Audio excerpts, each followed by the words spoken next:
السلام علیکم جمشید بھائی، ایک اور سوال پوچھنا تھا. میں نے کل سے چھوڑا ہے نا اپنا میل کو فیمیل کے کیج میں نا، جیسے کہ آپ نے کہا تھا کہ 15 دن دور رکھیں، اس کے بعد کیج کے اندر چھوڑے نا.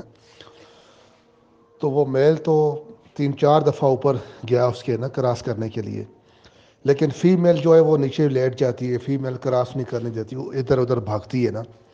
تو میل بہت کوشش کرتا ہے کراس کرنے کے لیے، لیکن فیمیل کے اوپر کیا وہ کراس کرنے کی کوشش کرتا ہے، یا تو وہ نیچے بیٹھ جاتی ہے، پوچھ نیچے کر لیتی ہے اور اس کو کراس نہیں کرنے دیتی، پھر آخر تھک کے وہ میل جو ہے وہ بیٹھ جاتا ہے. اس کے بارے میں تھوڑا سا بتا دیں. ہم جو صاحب اس پہ تو ہم یوٹیوب پہ ویڈیو ڈال بھی چکی ہیں کہ زبردستی میٹنگ کیسے کرانی ہے، فورس میٹنگ جمی ریبٹ یوٹیوب کے چینل میں لکھے، وہاں بھی آپ کو آ جائے گا.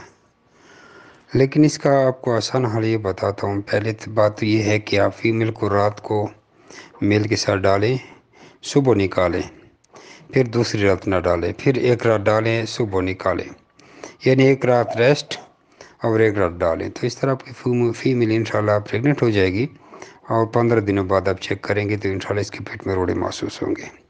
اور دوسرا اچھا طریقہ یہ بھی ہے کہ اس کا جو دم ہے، جو ہم پہ دم ہے، دم سے 3-4 انچ اوپر کے بال یہ، اور یا 4 انچی یا 5 انچی دم سے اوپر، دم کی جو بالکل جڑ ہے، گول سرکل کی صورت میں سارے بال کینچی سے کاٹ لیں، نمبر 1.